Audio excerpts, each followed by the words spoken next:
ஓம்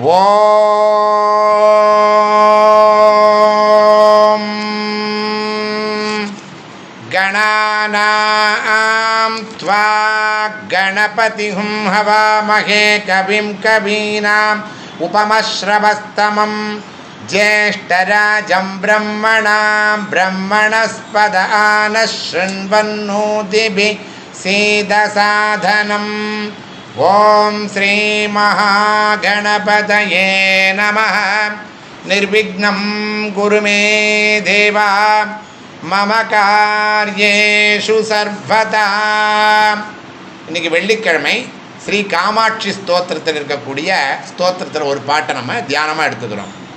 தாபிஞ்சஸ்தபகத்விஷே தனுப்ரதாம் தாரித்ரிய முத்ராத்விஷே சம்சாராக்யதமோமுஷே புரரிபோஹோ வாமாங்கசீமா ஜுஷே கம்பாதீரம் உபேயயுஷே கலயதாம் ஜிஹ்வாகுடீம் ஜக்முஷே விஸ்வத்ராணபுஷே நமோஸ்து சததம் தஸ்மை பரம் ஜோதிஷே. போன தடவை திருஷதியில் 251 252 ஸ்லோகத்தோடு நம்ம நிறுத்தினோம். இன்றைக்கி நம்ம 253 254, அதாவது காமேஸ்வர விமோகின்யை நமக, காமேஸ்வர பிரம்ம வித்யாயை நமக. இதுக்கு முன்னாடி சொன்ன மாதிரி திருஷதியில் இந்த 20 நாமமே கலேருந்து ஆரம்பிக்கக்கூடிய எல்லாமே இந்த 20 நாமம் காமேஸ்வரனுக்கும் அந்த அம்பிகைக்கும் உள்ள ஒரு பந்தம், ஒரு பிணைப்பு, ஒரு ஸ்நேகம், ஒரு இணக்கம், இப்படி வேணால் சொல்லலாம். நாம் கோவிலில் தனித்தனியாக ரூபத்தில் பார்த்தாலும் வாஸ்தவத்தில் அவள் 2 பேரும் ஒன்றா தான் இருக்கா அப்படிங்கிறதான் இந்த நம்முடைய பஞ்சதசாட்சரியினுடைய இந்த எழுத்தினுடைய மதிப்பாக நம்ம சொல்கிறோம். அதுக்கு தாற்பயமாகவும் நம்ம சொல்கிறோம். சிவ பார்வதி ஸ்வரூபம் அறிவின் சாரம். ஒருவர் மற்றொருவருடைய தவத்திற்கு பலனாக உள்ளார். அம்பாள் தவம் பண்ணினதுனால காமேஸ்வரரை கணவனாக அடைஞ்சா, காமேஸ்வரர் தவம் பண்ணினால அம்பிகையை மனைவியாக அடைந்தாள். அதான் ஒருவருடைய தவம் இன்னொருத்தருடைய பயனாக அமைந்தது. இருவரும் சேர்ந்தேதான் அனுக்கிரகம் செய்கின்றனர். எங்கே பார்த்தாலும் அவள் தான் அனுக்கிரகம் பண்ணுறதா இருக்கும். இப்போ மன்மதன் இறந்து போனப்போ ரதி அம்பிகைகிட்ட வேண்டிக்கிறப்ப அம்பிகை என்ன பண்ணுறா, சிவன்கிட்ட கொஞ்சம் அவளை மன்னிச்சிருங்கோ, அவளை உயிர்ப்பிச்சிருவோம் அப்படின்னு சொல்லி அந்த மன்மதனுக்கு உயிர் கொடுத்ததாகத்தான் புராணம் இருக்குது. அன்பர்களின் இதய தாமரையில் இருவருமே உறைந்து சுக அனுபவம், அதாவது செல்ஃப் எக்ஸ்பீரியன்ஸ், சுக அனுபவம் தோற்றுவிக்கின்றனர். இதை மற்றவாளுக்கு சொல்லி புரிய வைக்கவே முடியாது. நம்ம ட்ரையும் பண்ணக்கூடாது. இப்படி இருந்ததுன்னு நம்மளால் சொல்லவும் முடியாது. அந்த சாட்சாத் பரமேஸ்வரரையும் தன்னுடைய எல்லையற்ற அன்பினால் தன்னிடம் மயங்கச் செய்பவள், அதான் விமோகின்யை நமகான்னு சொல்கிறோம் இல்லையா. இந்த உலகத்தையே மாயாசக்தியால் விமோகித்தது மட்டும் அல்லாமல் தன்னுடைய நாயகனாக இருக்கக்கூடிய காமேஸ்வரரையும் தன்பால் மயங்கச் செய்பவள். ரெண்டாவது, காமேஸ்வரரின் பிரம்ம வித்யை. பிரம்ம வித்யைன்னு நம்ம சொல்லுவோம் இல்லையா, பஞ்சதசாட்சரி. இதுபோல் பிரம்மத்தை உணர்த்தக்கூடிய மந்திரங்களுக்கு பேர் பிரம்ம வித்யை. ஸோ காமேஸ்வரருடைய பிரம்ம வித்யை, அதாவது சிவஞானத்தை எல்லோருக்கும் புகட்டி அதனுடைய மொத்த வடிவமாகவே உள்ளாள். அதுதான் காமேஸ்வர பிரம்ம வித்யாயை நமக, காமேஸ்வர விமோகின்யை நமகான்னு நம்ம நாமத்தை பார்த்தோம். இதுக்கு பாஷ்யம் இருக்குது. பாஷ்யத்தில் என்ன சொல்கிறா அப்படிங்கிறது நம்ம இப்போ பார்க்கலாம். காமேஸ்வர விமோகின்யை நமக. காமேஸ்வரருக்கு வியாமோகத்தை உண்டு பண்ணுகிறவள். இப்போ நம்ம சொன்னது தான், இல்லாததை இருப்பதாக கருதுவது மோகம்.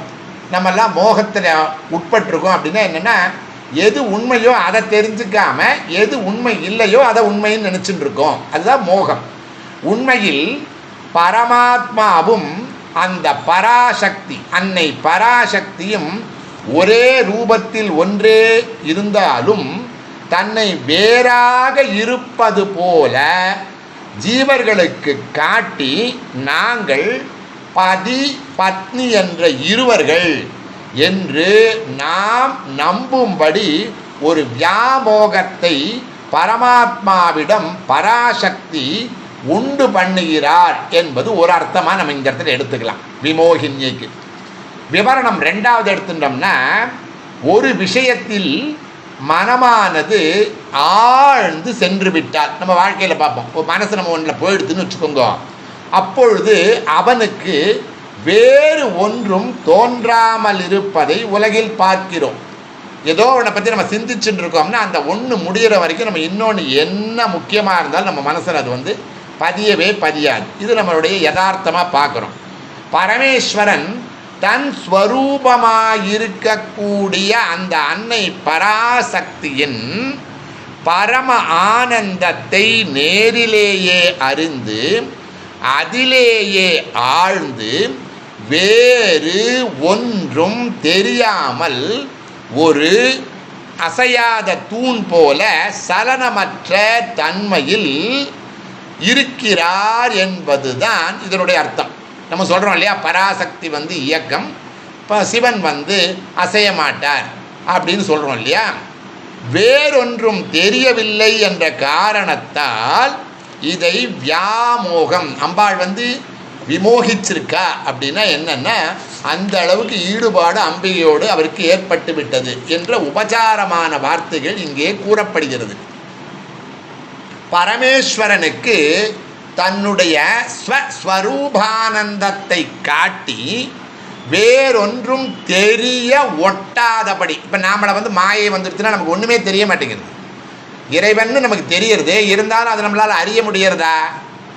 ஸோ அந்த ஆஸ் லாங் ஆஸ் அந்த மாயா சக்தி நம்மோடு இருக்கிற வரைக்கும் நமக்கு அந்த ரியல் ஸ்வரூபம் நம்மளால் புரிஞ்சிக்க முடியல, புரிந்தாலும் அக்செப்ட் பண்ணிக்க முடிய மாட்டேங்கிறது. தெரிய ஒட்டாதபடி செய்வதால் பராசக்தி பரமேஸ்வரனை மயக்குகிறாள். பரமேஸ்வரி மயக்கிறா அப்படிங்கிறதுலாம் வேற விஷயம்.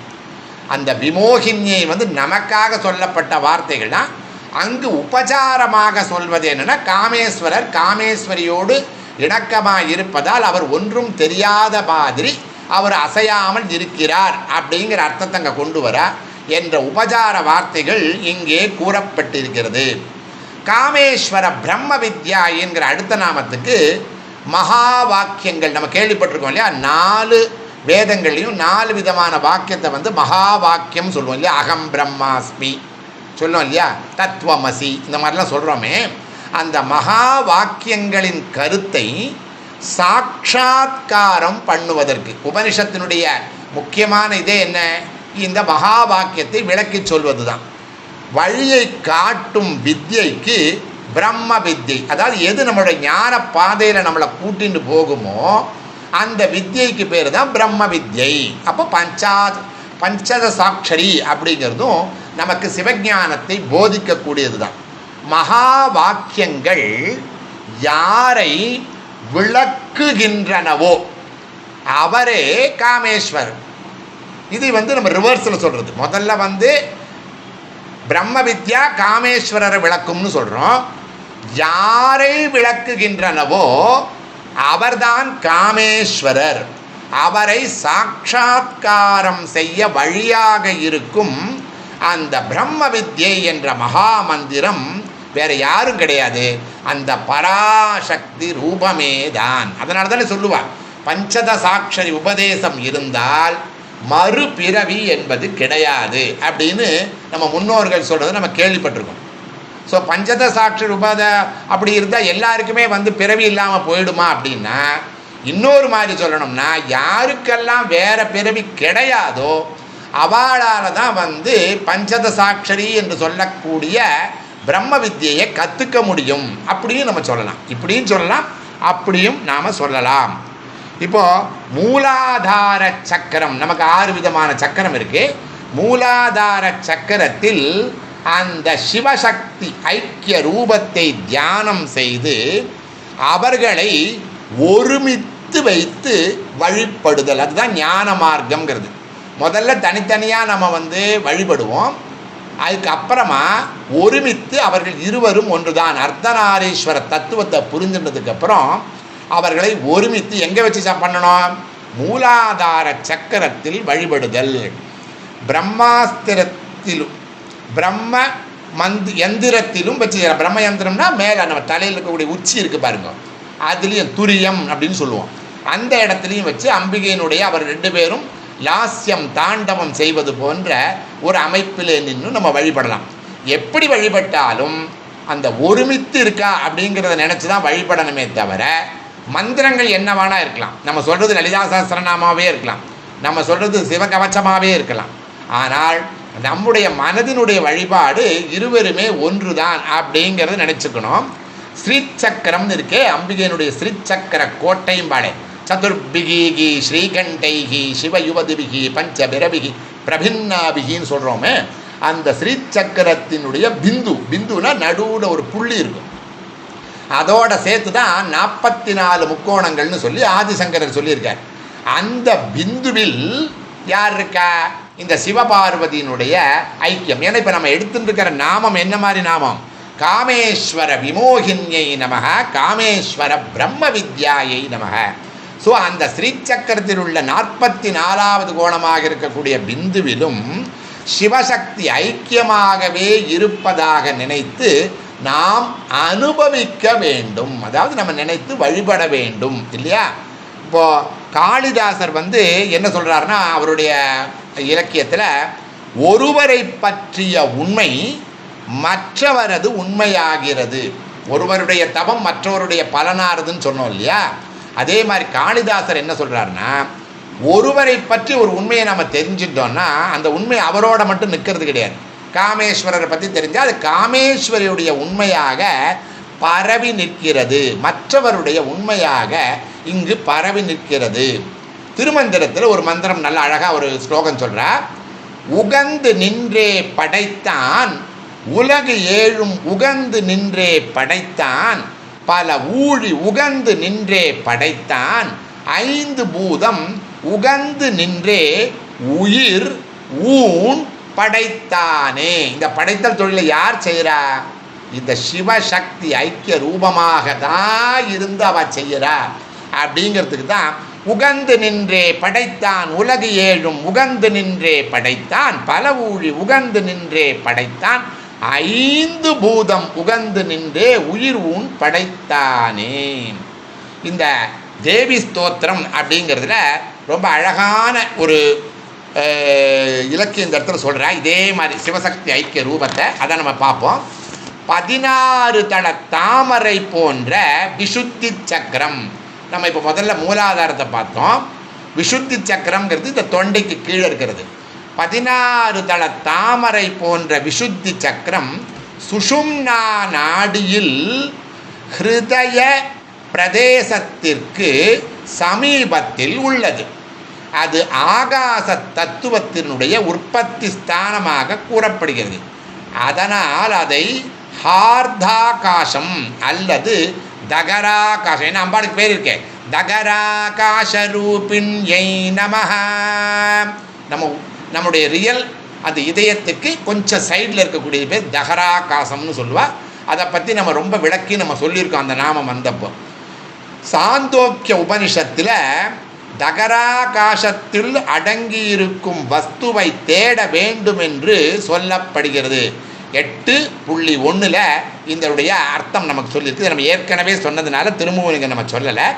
இதை விஸ்தரித்து பிருகதாரண்யத்தில் 4.2.3 இந்திரனும் அவனுடைய பத்னியான விராட் என்பவளும் வசிக்கும் இடம் என்று ஹார்தாகாசம் என்றும் சொல்ல காண்கிறோம். தயோரேஷ சமஸ்தாவோ யேஷாந்தர் ஹிருதய ஆகாஷக அப்படிங்கிறது அந்த மந்திரம். இவர்கள் இந்த ஸ்லோகத்தில் காமேஸ்வரன் காமேஸ்வரி என்ற பெயர்களுடன் விளங்குகிறார்கள். இவர்கள் இருவருக்கும் விசேஷமான மன ஒற்றுமை உண்டு. எல்லா ஒற்றுமையும் அவர்களுக்கு உண்டு. இவர்களுடைய தேஜஸிலிருந்து சந்திரனிடமிருந்து கிரணங்கள் கிளம்புவது போல் உலகம் வெளியாகிறது அப்படிங்கிறது ஒரு தத்துவம். இவர்களை தியானம் செய்வதால் அந்த ஜீவர்களுடைய மூல அஜ்ஞானம், நமக்கு இருக்கிறதுல மெயின் ப்ராப்ளமே என்ன? இந்த அஜ்ஞானம் தான். அதனால தானே அஜ்ஞானத்வாந்த தீபிகாயை நமகான்னு அம்பாளுக்கு ஒரு பேர். மூல அஜ்ஞானம் நாசமடைகிறது. அஜ்ஞானம் நாசமடைஞ்சதுன்னா என்ன ஆகும்? அந்த ஞானம் வந்துடும். ஹார்த சந்தம சாபகாயை நமக அப்படின்னு லலிதா திருசதியிலேயே ஒரு நாமம் இருக்கு. தேவியினுடைய வர்ணனையாக கூறப்பட்டிருக்கிறது. ஏன்னா இதனை சொன்னோம், ஹார்த அப்படி சொந்தமே அந்த ஆகாசத்தை சொன்னோம் இல்லையா. பெண் சகோர பட்சி எப்படி இருட்டை சகிக்க முடியாமல் சந்திரனுடைய குளிர்ச்சியான கிரணங்களை எதிர்பார்க்கிறதோ அதே மாதிரி அனைத்து ஜீவர்களும், நம்மளும் உட்படதான், அனைத்து ஜீவர்களிடம் தங்களுடைய அஜ்ஞானத்தை போக்கும். யார் போக்குறா? காமேஸ்வரன் காமேஸ்வரி இவர்களுடைய அனுக்கிரகத்தை நாடி நிற்கிறார்கள். அம்பாளுடைய கிருத்தியங்கள் 5வது இருக்கக்கூடியது இந்த அனுக்கிரகம்னு சொல்கிறது. முதல்ல எல்லாம் திரோதானம் முடிஞ்ச உடனே தான் அவங்களுக்கு அந்த அனுக்கிரகம்னு ஒன்று வரும். அஜ்ஞானம் என்னும் இருள் கூட்டத்தின் ஆடம்பர தோற்றத்தை முற்றிலும் அழிக்கும் வன்மை உள்ளவை தேவியினுடைய திருவடிகள் என்று மூக பஞ்சசதி இப்போ சொல்ல போகிறாள். 5 மணிக்கு சொல்ல போகிறான். மூக பஞ்சசதியில் பாதாரவிந்த சதகத்தில் ஸ்லோகத்தில் 3 சொல்கிறா. என்ன சொல்கிறா? தமஸ்காண்ட பிரௌடி பிரகடன திரஸ்கார பட்டவே அப்படின்னு மூக பஞ்சசதியில் நம்ம மூகாச்சாரியார் சொல்லியிருப்பார். இதுக்கப்புறம் அநாகத சக்கரத்திலையும் காமேஸ்வரன் காமேஸ்வரி எப்படி இருக்கு, அதை நம்ம போன தரமே அதை நம்ம மறுபடியும் பார்த்துட்டோம். இப்பொழுது அடுத்ததாக நம்ம பார்க்கக்கூடியது ஆன்மபோதம் இல்லையா. எல்லா இடத்துலையும் எடுத்துக்காட்டு இருக்குதுக்கலாம். ஆன்மபோதம் அனுவாத நூன்மாலை ரமண மகர்ஷி அவருடைய அருளில் அவர் என்ன சொல்றார் அப்படின்னா, இதயவெளி தோன்றி இருளை அழிஞான உதய ரவியான் மா ஒளிரும் நிதமுமே எல்லாவற்றும் பரவி எல்லாமும் தாங்கி நின்று எல்லா ஒளிர்விக்கும் மின். அந்த காமேஸ்வரனுடைய அந்த சேர்க்கை எப்படி இருக்கு? நம்ம மனசுல எப்படி இருக்கா? ஒளியாய் நின்று என்ன செஞ்சுட்டு இருக்கு? அறியாமை என்ற இருளை அகற்றுதல். ஒரு ரூம் நமக்கு இருட்டா இருக்குன்னா நம்ம என்ன செய்வோம்? ஒரு சின்ன தீபத்தை எடுத்துன்னு போவோம். இந்த காலமாக இருந்தால் ஒரு டார்ச் எடுத்துன்னு போவோம். டார்ச் வெளிச்சம் உள்ளே போன உடனே அந்த இருட்டு எங்கே போச்சு? அடுத்த நொடி. ஸோ இருளும் அந்த வெளிச்சமும் ஒரே இடத்துல இருக்க முடியாது. ஸோ இருளை அகற்ற வேண்டுமானால் வெளிச்சம் வேண்டும். அஞ்ஞானம் அழியப்பட வேண்டும் என்றால் அந்த தேவியினுடைய பதம், அதான் இறைவனுடைய சமீபம் நமக்கு கிடைச்சே ஆகணும். ஸோ அதான் அந்த அர்த்தநாரீஸ்வர வடிவத்தையும் நம்ம ரொம்ப அழகாக சொல்கிறார். திருநாவுக்கரசர் 4086 அந்த பதிகத்தில் செற்று களிற்றுரி அப்படின்னு ஆரம்பிக்கிறது. அது ரொம்ப அழகாக சொல்லியிருப்பார். காமேஸ்வரி பந்தம் அன்று அரை கண்ணும் கொடுத்து உமையாளையும் பாகம் வைத்த ஒன்றரை கண்ணன் கண்டீர் ஒற்றியூர் உரை உத்தமனே பவள கனிவாய் பாவை பங்கன். இது சுந்தரர் சொல்லியிருக்கிறது. அம்பாளை பற்றி சொல்கிறது. அர்த்தமாக என்ன சொல்கிறாருன்னா ரொம்ப அழகாக, என்னடா அரைக்கண்ணு ஒன்றரை கண்ணுலாம் சொல்கிறாளே அப்படின்னு நினைக்கிறீங்களா? அர்த்தமாக அம்பாள் எங்கே இருக்கா? சிவனுடைய பாதியில் இருக்கா. சிவனுடைய பாதியில் இருக்கிறப்ப என்ன ஆகும்? கண்ணு ஷேர் ஆகிடும் இல்லையா. பாதி வந்துச்சுன்னா அப்போது தன்னுடைய இடது கண்ணினுடைய பாதியை அந்த அம்மைக்கு அளித்தும் தன் வாம பாகத்தையே உமைக்கு தானாகவே சேர்த்தவர். அம்மா நீ வாமா இருந்துக்கோ அப்படின்னு அவர் இடம் கொடுத்துருக்காராம். அப்போது இடது பக்கம் கொடுக்குறான்னா இடது பக்கத்தில் எல்லாமே ஷேர் ஆகும். அப்போது அந்த காமேஸ்வரன் அதனால்தான் ஒன்றரை கண்ணன் வடிவம் அப்படின்னு ரொம்ப அழகாக சொல்கிறார். அவரை திருநாவுக்கரசர் 4ஆம் திருமுறையிலும் இதே மாதிரி ரொம்ப அழகாக சொல்லுவார். பண்ணிய இவ்வுலகினில் பயின்று பாவத்தை நன்னி நின்று அறுப்பது அந்த நமச்சிவாயவே. நமச்சிவாயன்னா யாருங்க? இப்போ தானே சொன்னோம், சிவபார்வதியினுடைய ஐக்கியம்தான். சிவன்னு சொல்லியாச்சுனாலே அங்கே பார்வதி இருக்கு. அந்த அந்த ரூபத்தை நம்ம பண்ணுறப்ப என்ன கிடைக்குமா? 4011வது பதிகம் அது. பயின்ற, அதாவது பண்ணிய இவ்வுலகில் பயின்ற பாவத்தை நன்னி நின்று அறுப்பது அந்த நமச்சிவாயவே அப்படின்னு ரொம்ப அழகாக சொல்லியிருப்பார். ரொம்ப திருமந்திரத்திலும் இதுக்கே பாட்டு இருக்குது. இந்த ஐக்கியத்தை சொல்லணும்னா சொல்லிகிட்டே இருக்கலாம். உள்ளத்து ஒருவனை உள் ஒரு ஜோதியை உள்ளமிட்டு ஓரடி நீங்கா ஒருவனை உள்ளமும் தானும் உடனே இருக்கினும் உள்ளம் அவனை உருவறியாதே. இங்கே திரோதானம் வேலை பார்க்கறதுன்னு அர்த்தம்.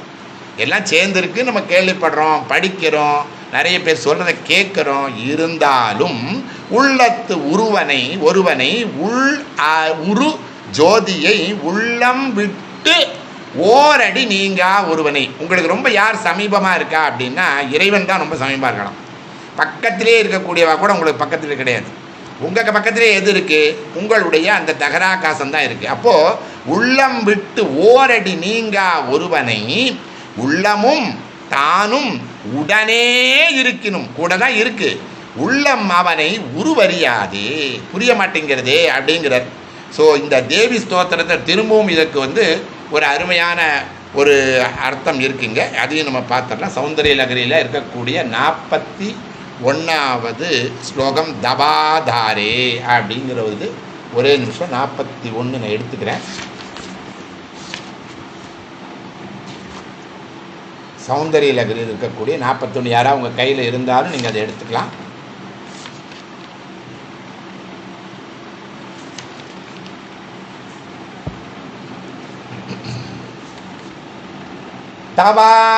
தவாதாரே மூலே சகசமயா லாஸ்ய பரயா நவாத்மானம் மன்யே நவரசமஹாதாண்டவநடம் உபாப்யாம் ஏதாப்யாம் உதயவிதிம் உத்திஷ்ய தயயா சநாதாப்யாம் ஜக்ஞே ஜனக ஜனனீமத் ஜகதிதம்.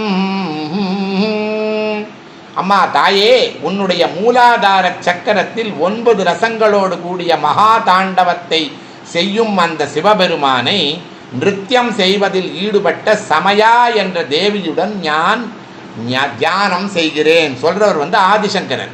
இந்த கருணையால் ஒருவரோடு ஒருவர் சேர்ந்து கொண்ட இருவர்கள் மூலமாக மறுபடியும் சிருஷ்டியின் பிரகாரத்தை உத்தேசித்து இந்த உலகமானது தகப்பன் தாய் உள்ளதாக ஆனது. எனக்கு தந்தை தாய் இருந்தாலும் இந்த உலகத்துக்கே இருக்கக்கூடிய ஆப்ரம்ம கீட்டஜனனியை நான் தகப்பன் தாயாக எடுத்துட்டுருக்கேன். மூலாதாரம் என்னும் சக்கரம் சுஷும்னா நாடியில் அடிபாகத்தில் 4 தளங்களோடு கூடின தாமரை போல் உள்ளது. அது பிருத்வி தத்துவத்தின் இருப்பிடம்.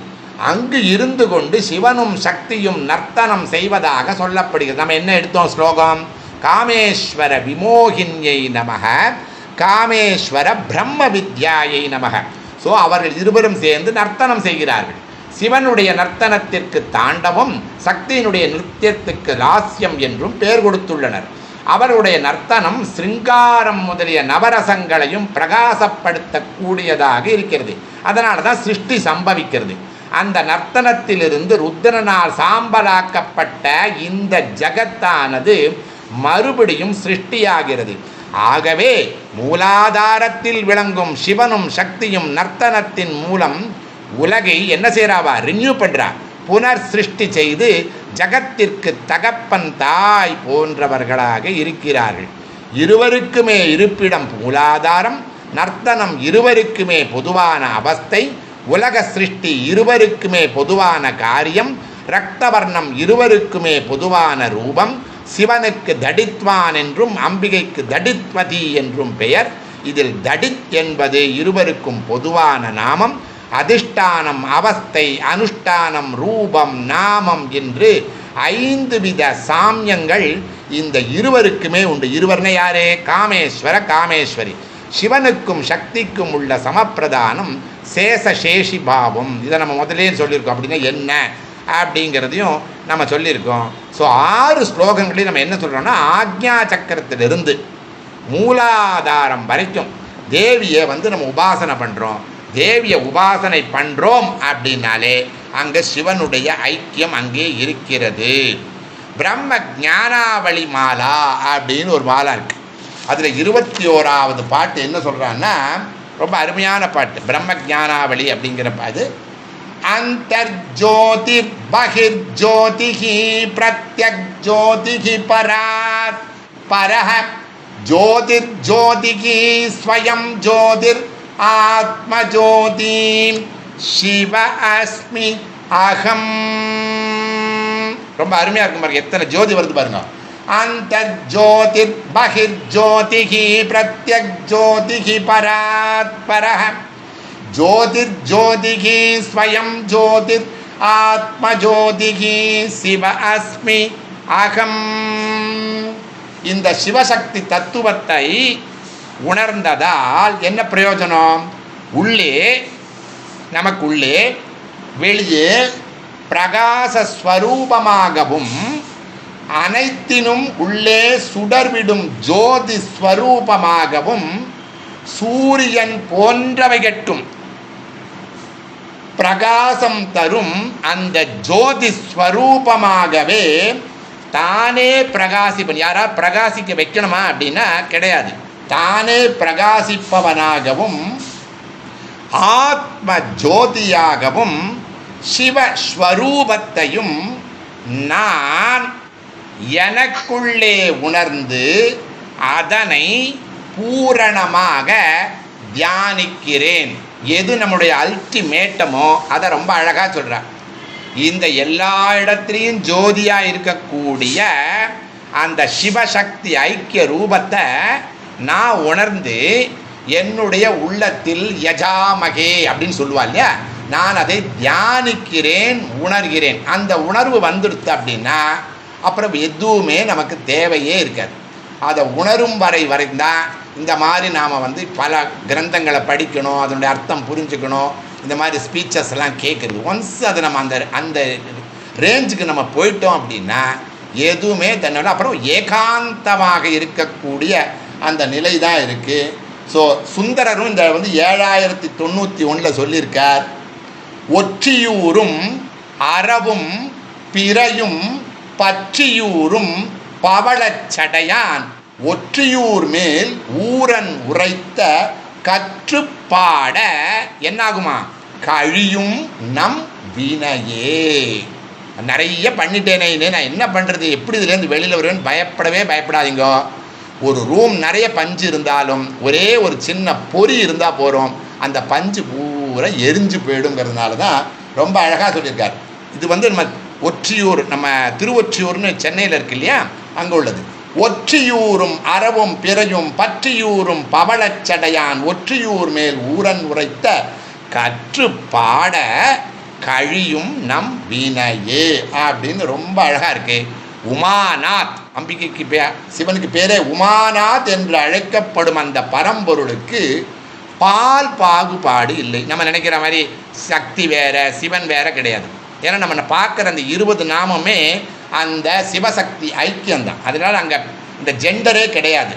அது எப்பாலையும் கடந்து நிற்கும் மங்களம் என பொருள்படும் சிவ.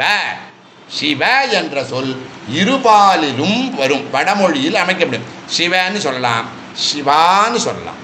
எப்படோ பைரவன் பைரவி எல்லா இடத்துக்கும் ஒரு 2 விதமான அந்த பிரயோகம் உண்டு. மங்களம் என பொருள்படும் சிவ என்ற சொல் இருபாலினும் 2 ஜெண்டர்லையும் வடமொழியில் அமைக்க முடியும்.